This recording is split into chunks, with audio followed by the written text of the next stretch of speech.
Hey folks, welcome back to Shadow Empire. My name is Ben, and I think this one is going on my own channel, not on Explorminate. I've just finished a fairly long series, well, 102 episodes, so depending on what your definition of fairly means, but it's a long series. I'm going to assume that people have either watched that series or they know something about Shadow Empire. I'm going to try not to tutorialize too much in this one. At the same time, I think the people who've watched my series tend to think that most of the things that I do kind of work as tutorials, because I'm just a little bit like that. I like to explain what I'm doing as I go along, and yeah, it's time to play Shadow Empire again. I can't keep away from this game. It is my favourite game of all time. We are playing version 1.10.04b, which is one of the beta branches. So, okay, so in the Explorminate series that I did, I played on a Seth class, but then I used one of the history classes to make it so that there's life on it. And basically it turned into a Morgana. It pretty much just made a Morgana planet. I don't want that one. So I think what I'm going to do this time is I don't know if I want to play on a map with so many people. I'd actually quite like to try something different this time. I don't want the game to go on forever either. Because I don't know if I've got the time to do another 102 episode series. If I could do it in half that would be great, but we'll see. It just depends on how it goes.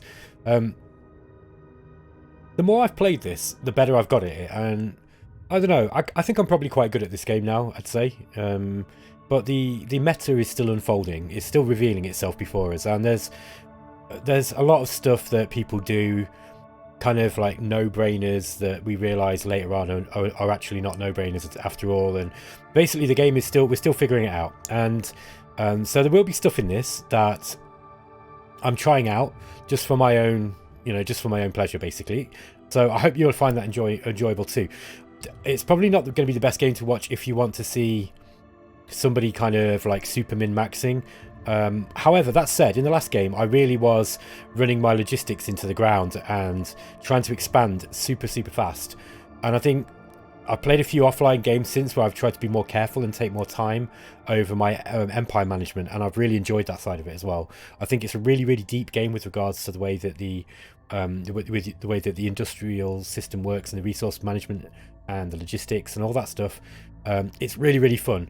It's half of the fun of the game. I mean, I love the military stuff as well, obviously, but actually the empire building and management is better than any other 4X games I've played. I just think it's really good. So I will be trying to play a little bit more carefully in this one, and I kind of want a game that's a little bit more, I don't know, kind of difficult to survive on, I guess. Okay, so with that in mind, I think, like, usually what I do is, if I'm going to play a game myself, I tend to just put it on unclassified and then just randomly roll something and then just play on that.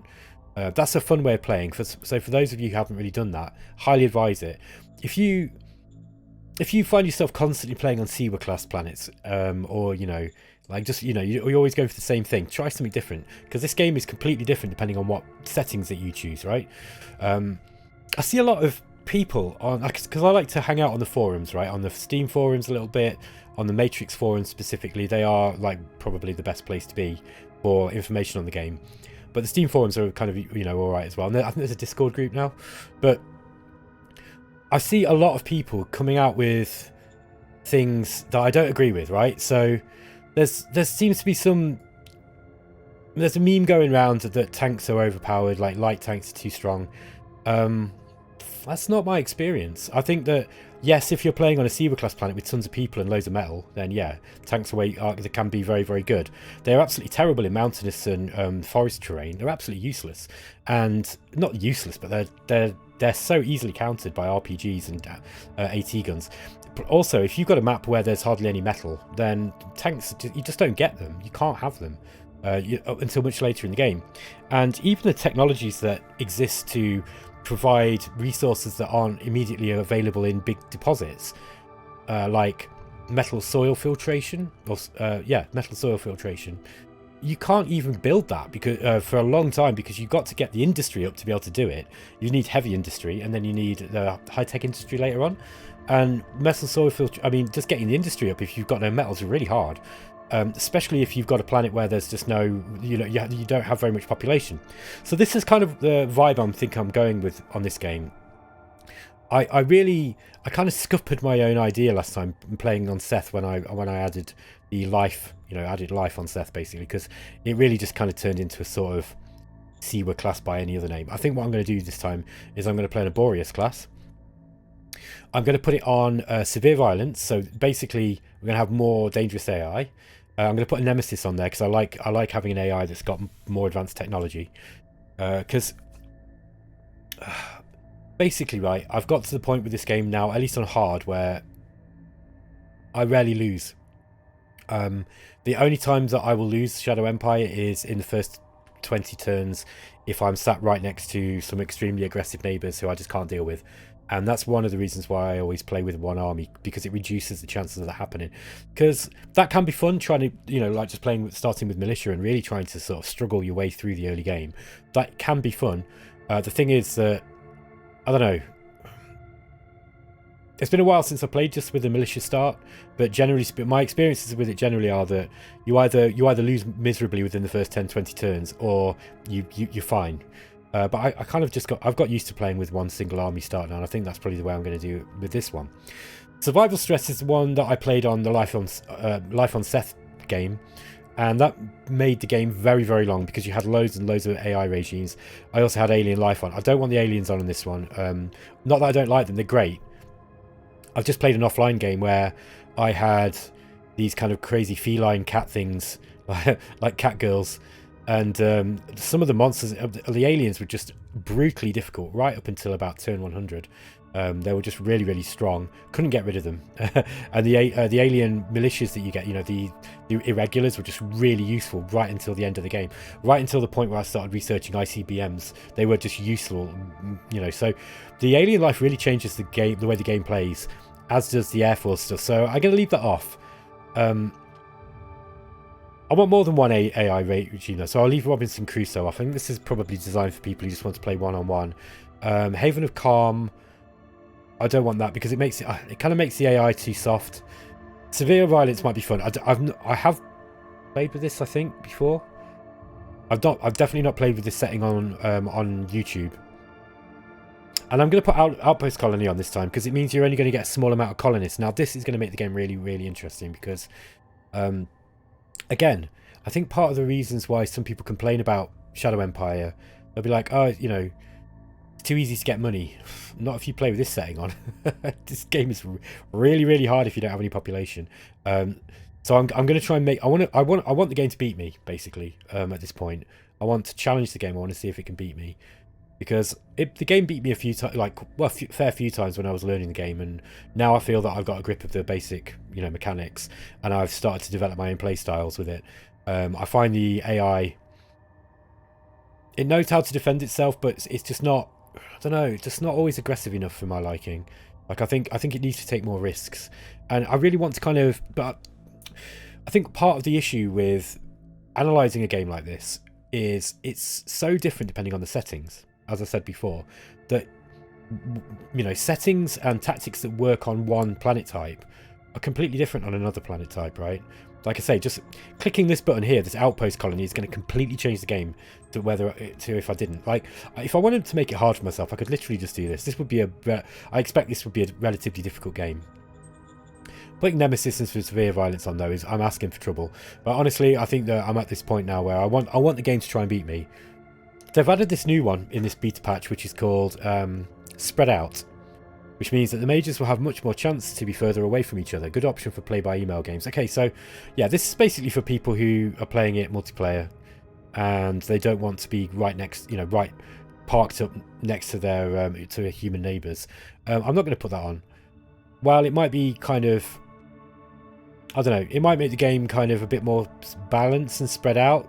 I think sometimes it can be interesting to be sat next to two dangerous AIs right at the start of the game. So yeah, that's the plan. I want the game to try and beat me. I'm going to go with the detailed planet generation. I'm not going to play with the story modules. They do change the game, and Cults and Sex particularly is the one that I played with most. And honestly, I've not played with this stuff since the beta version, since before it was released. I think there's enough to think about in the game without those. However, they do provide some interesting benefits, like the Cults and Sex definitely gives you some really interesting I forget what you call them now, but the stratagems that you can play on your individual units in order to make them stronger. That you get some really good ones. The thing is that the cults and sects are also quite murderous to your population, and it's not going to sit with this one, I don't think. Corporation, I've only played once, I think, and you have to kind of manage this corporation. It gives you big bonuses. It gives you kind of stratagem cards, and they give you lots of help, but they can also become a bit of a problem. I don't think I've ever played with Crime Syndicate, and I don't know. I'm just not bothered about those at the moment. Maybe when I've really exhausted the rest of the game and I feel like I've completely got used to it, I might start adding these, but I don't need that for now. I'm going to set it to complete after colonization because I want to be able to have a look at the planet before I start.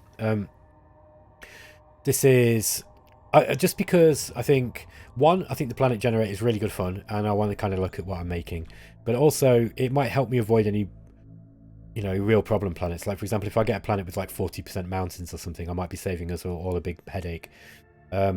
Although they can be fun. Technology and development level I'm going to leave on tech level 3 because I like to start from the beginning. I'm going to enable air forces because I really like them and I'm starting to understand how they work now. I'm going to have the city-state start, so we've only got one zone, one army per zone. The development speed I'm not sure about. On the last game I played it on slower. I liked that.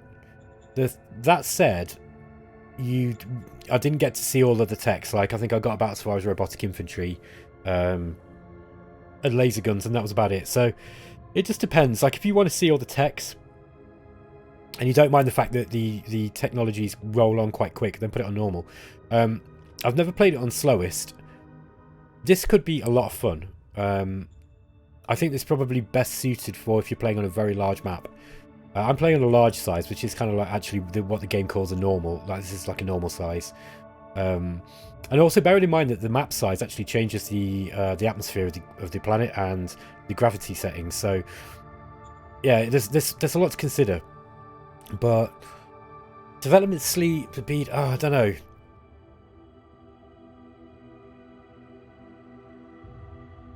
I don't want this to go on forever, so I think I'm probably going to put it on normal.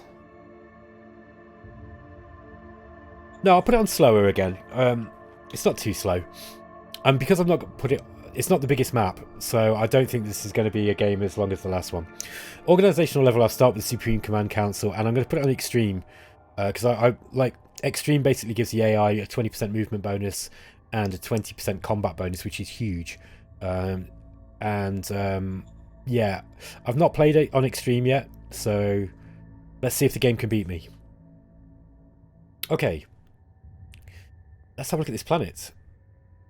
So the starting planet has actually got quite low gravity, look, 37.37 Gs.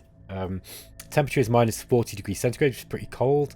It's 4.1 billion years old, which is kind of reasonably old, I guess. And it's not that big. Now, this might be good. The only thing I'll say is with this planet is we might not have much metal. And not having much metal and also low pop is going to be really, really brutal. I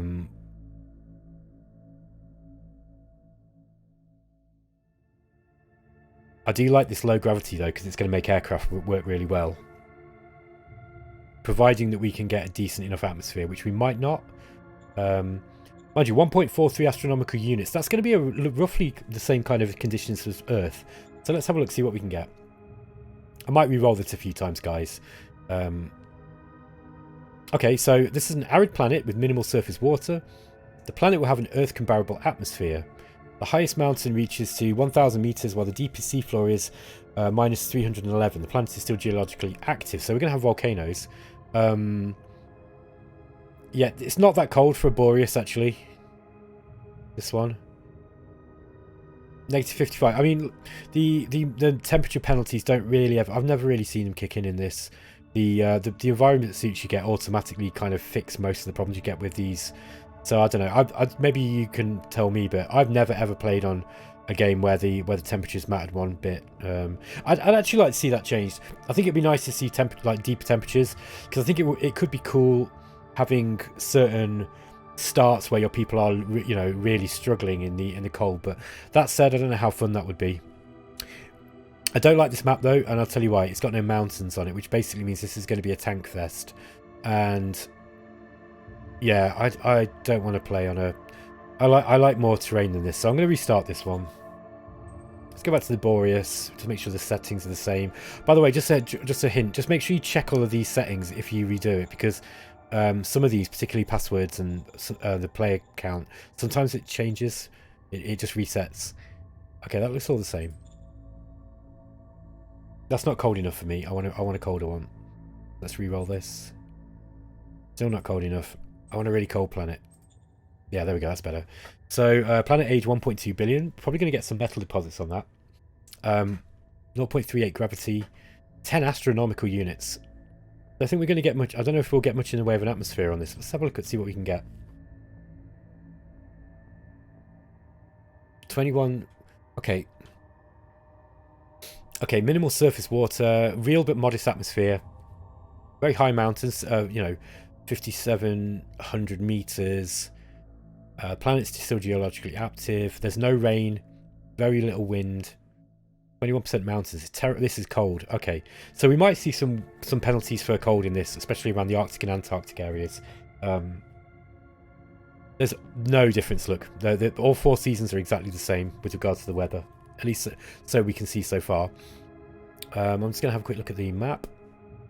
Yeah, this looks pretty cool. I like these big mountain ranges.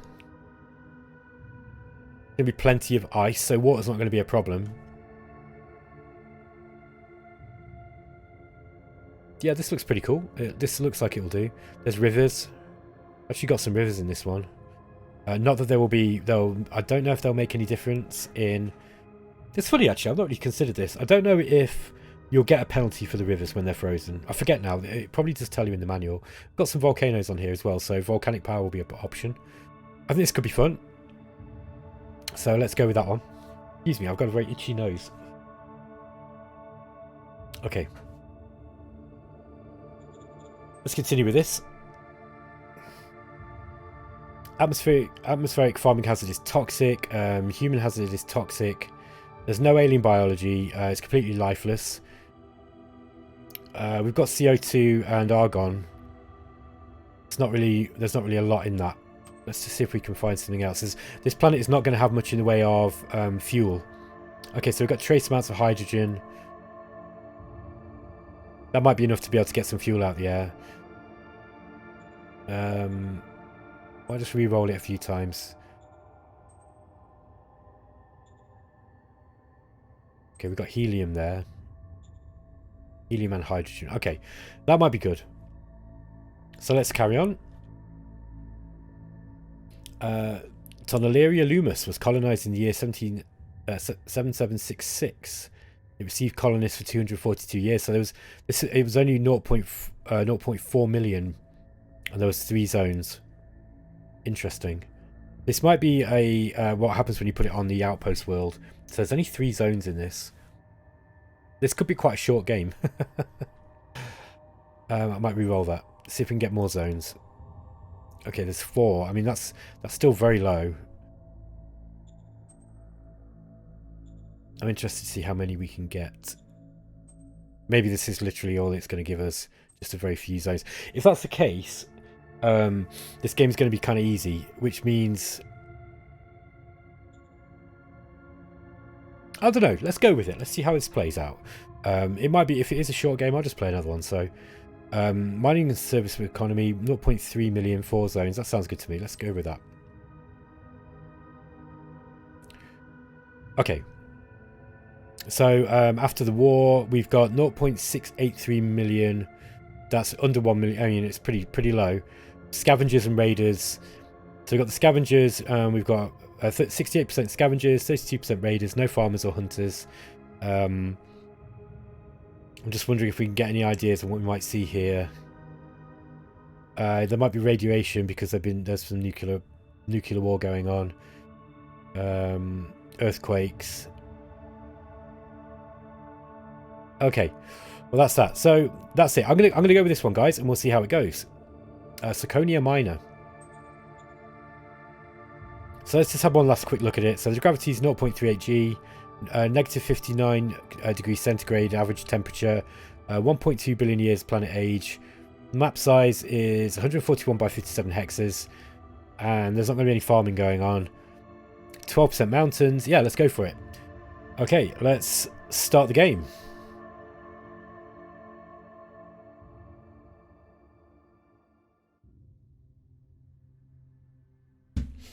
Okay, he wants to call me Bloodkeep. That's not happening. Let's see if we can pick a... let's have a look. Was it 3 skulls there was last time, or white skulls or something like this? I like the lion, that's pretty cool. Call them blood lions. Okay. Primary colour, right, I usually go with white, but I've stopped doing that, and the reason being is because you actually miss the formation type in the top right corner. I've learned my lesson there, so you don't want to do that. Black is too dark. You don't want too dark colour either. Yeah, the thing is, if you have a strong colour, then it's more difficult to see the unit colours, I'd say. That said, let's go with something like that. I know it doesn't want to be too dark. Well, that's the primary colour, so we actually want the unit colour to be the primary. There we are. Let's get this as... I don't know. Doesn't really matter. Red. There we go. Okay, that'll do for a flag. President. Let's go with king, since I am a king. And that's that. Okay, I'll let you guys read this. So, the initial profile. So the current meta of the game, from what I can gather, is that people... I think when it comes to this one, government enforcement or commerce, people seem to be it seems to be kind of split. I know some people like government for the bureaucratic bonus. Enforcement's important because it enables you to get more taxes, and that can be a real problem. I expect that that's going to be the big issue on this one. Commerce is really helpful. It helps you build up private assets, and the bigger your private economy, the better, because it means you don't have to spend so many of your own resources building things like universities and security, just quality of life stuff. I've been going with enforcement recently because I just think that the tax bonus is just really important. I'm torn here, because government is also really important. Also, bear in mind that the choices that you make here will actually affect the starting factions that you have, what they like. So you've got to be a little bit careful choosing these and then switching them, because you're going to annoy all your people. All your leaders, when you start moving, because there is a kind of trajectory that you want to move through in the game. These ones, generally speaking, I think you want to be in government or commerce towards the end, or enforcement towards the end of the game. I think I'm going to go with commerce to start off with and just see how that works. I think encouraging people into my cities is going to be paramount. Okay, next we've got the choice between heart, mind, and fist. I don't find fist useful at all at the start of the game, or heart. I pretty much always go with mind, because I like the advantage in tech that you get early on. Heart can be useful. Now, I don't know if heart has some sort of... It helps you get better leaders. I think that might be a thing. That said, I might go with mind. Why do I always do that? Let's go with heart this time. Let's try this. Okay, here's the big one. We get the option for democracy, meritocracy, autocracy. So, democracy and meritocracy are quite easy to get in the game, because whenever you have a rebellion, or you have any kind of protests, you can either pay them off with money and get for democracy, or you can just crush them with your troops and kill those people. We don't really want to be doing either of those two things in this, because population is going to be a real problem. So we're not going to have the money for the democracy, to push this, but also killing people is going to be we don't want to be losing people in this game. Every time we get a Quack Doctors event or something like that, we've got to be passing those rolls, because otherwise there's just not going to be enough people. I think I'm going to go with meritocracy at the start. Meritocracy is really hard to get, and I'm pretty sure... Let me rephrase that, because I don't want to be telling lies. I think that meritocracy affects the level of the capacity level of leaders that you get. That's not been confirmed, but there's a few people who seem to suspect this. I've certainly noticed that since I've been going with democracy at the start, that I've not been getting very good leaders at all. Which is kind of like in real life, right? If you let everybody have a say, then you don't get the best people necessarily. But meritocracy is hard to keep and it's hard to get later on. It's harder to get because these two, the when you start getting riots, the issue with autocracy and democracy, they're very easy to gain and balance between the two of them, depending on how you want to play. But meritocracy is more difficult. You can just take the unrest hit in order to increase to keep the meritocracy up, and I think that's going to be the way to do it. So let's go meritocracy.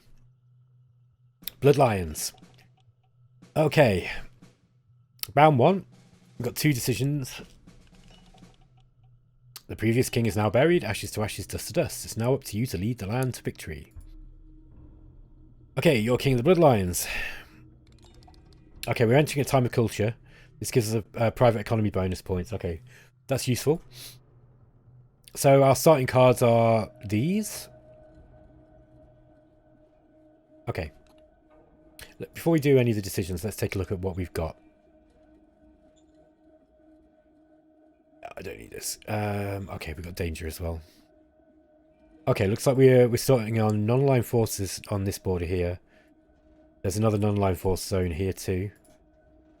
Yeah, this makes sense. I think there's going to be quite a lot of non-aligned forces in this.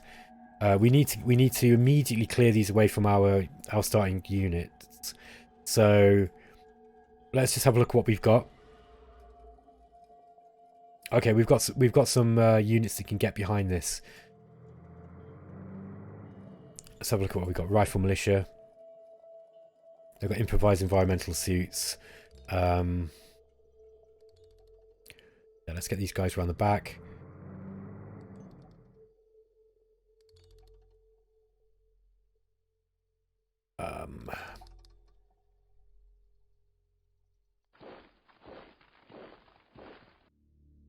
And I think what I want to do is I want to get my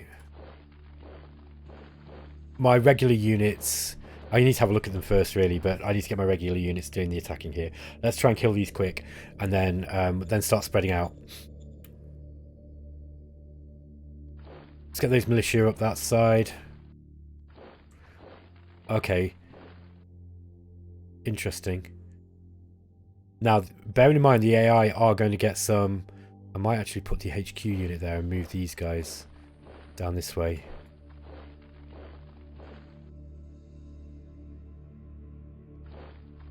Something like that. Okay, first things you want to do when you're playing a new Shadow Empire game... Man, I got a real itchy nose. Sorry. Is get rid of the itchy nose. The next thing you want to do is you want to go into the management tab, go to the models and check out what your models are like. So you're always going to have like low-level troops, slug throwers with the envirosuits, machine guns, etc. But straight away, just go into all and then go to design. And what you want to be looking for is... Oh, this is bad. Okay, so we've got a really, really bad rifleman. This is a bad structural design, bad base level design. Weapon and armor is awful. These guys are bad. Bad. This is much better. Even though they've got they've got bad armor, bad weapon. This is like a low roll again. Relatively low roll. This structural design 110 is really good. So it's pretty good. I mean, I've seen as high as 150 in structural design, 160 even, which is possible later on in the game once you've got some decent leaders. But 110 at the start is good. These are bad units. We've got a bit of a bad roll here, unfortunately. So this is not great. Oh, they've got to be changed. So that means my first council, I think, is probably going to be model design, I would say. Let's have a quick look at Kirkwall. We've got 64,000 people. Sorry, we've got about 70,000 people. Not a lot. Their private income is 1 credit. So the first thing we want to do... Yeah, we're going to get the option to do all those. First thing we want to do is we want to call this guy. We go to zone orders. Roger that. And drop the worker salary. Hang on a minute, where are we? The work salary is quite high at 5. You don't want to drop it too much at the start of the game because you'll take a big hit to happiness. The recruit sign up bonus, though, you do not need to have anything in there. Like, you can put like 1 or something, but you know that's you're not really going to get much in the way of. I mean, if you get 100 people, basically, you'll pay 1. Hang on a minute, let me look at this. 1, 2, 3. So yeah, sorry. If you get 1,000 troops, you're playing 1 credit. So it's not a lot. But you don't. I don't know. It might be difficult on this. I never usually put anything in this. Unless I'm finding that I'm just not getting any recruits. Immediately you want to put this up quite high. However, the considerations with the game not having much population is going to be very, very interesting, because we're going to find that because there's not much population, we're going to have real problems with money. And that means we're going to have to be playing with quite Spartan forces as well. So I'm kind of reluctant to push this up too high. We do have 31,000. What I might do is I might put this up to 1,000 for the first few turns, just so that I can get another formation out very quickly if I need to. We obviously want to allow emergency food for our starting town. Now normally I would put some public budget in here, like as much as I can afford. I think for the moment I might just leave this because I don't know what my money's going to be like. So let's just go with that one. Okay, so this is the Ascension speech. Essentially gives us the option to boost one of these enforcement, commerce, or government. Let's have a look where we are. So commerce would be good to go with early on, and I think the reason being is because this gives us a private economy bonus, and this is going to help us. Also, I think you can get. Oh no, enforcement gives you emergency tax. Like, this is really important too. Emergency tax is a great way of making money early on. There's also another one called efficiency drive. Now I don't remember which one you get that one from. I don't know if it's one of these. No. It might just be part of one of your councils, actually, thinking about it. But emergency tax can be really important. Bureaucratic push is a good card. Governor convention is a really good card. I play that a lot now. Workers, colonists. Yeah, I don't really need that sort of stuff. I might go for commerce first and just try to get into free market quickly. So let's try and get into that one. And we're going to need a model design council, I think, to start off with. Also, before you make that decision, you've got to have a look at what's around you, right? So now we do start with, we have got some money, but not a lot. Normally I would immediately nationalize the scavenging. That's usually a good bet, but it kind of depends. I know these guys sat on a free folk town, 8,000 people. That might be quite helpful. I don't think these guys are up for much at all. So we've got 40 in defense, which is going to be a whole lot better than these guys. These are only attacking with 10. So I don't think they're going to be able to do much to us trying to break out of there. Although they have got 25,000. But it says 29,000 from what we can see. We've only got 87 recon, which isn't good.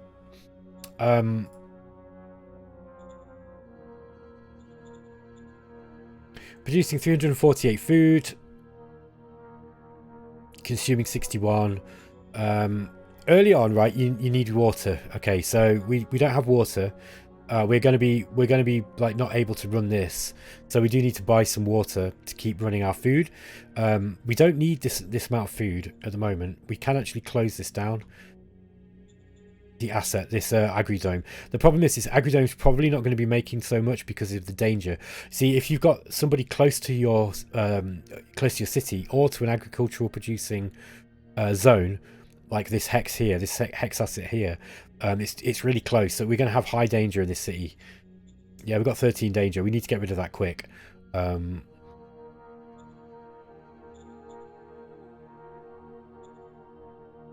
I think what we're going to do is model. I think model design is going to be the way to go.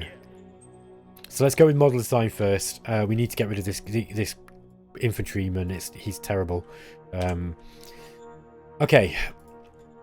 Now we have a little bit of money, but not a lot. Now credits are important. You can sell On most maps, you can sell the rare metals that you start getting if you nationalize your scavenging operation. That being said, I don't know how successful that's going to be here. We do need to get water up fast, but we're not going to have any machines. So maybe go for scavenging here. There's only 7.7k on this one here. And we are actually getting, look, we are getting a tribute here. 61 metal, 31 private oil, 31. Oh, no, that's private metal. Yeah, so we are getting metal and oil, but I mean, we'd get rare metals from this if we actually nationalized it. Metal's going to be kind of important, although I don't think that. I think this map's probably going to have quite a lot of metal on it, I'd say. Yeah, I think I'm going to probably try to build my own, which means I'm going to have to build. I'm going to have to actually trade for some machines. They're not that expensive. Let's trade for 2 machines. We'll go. We're going to sell some.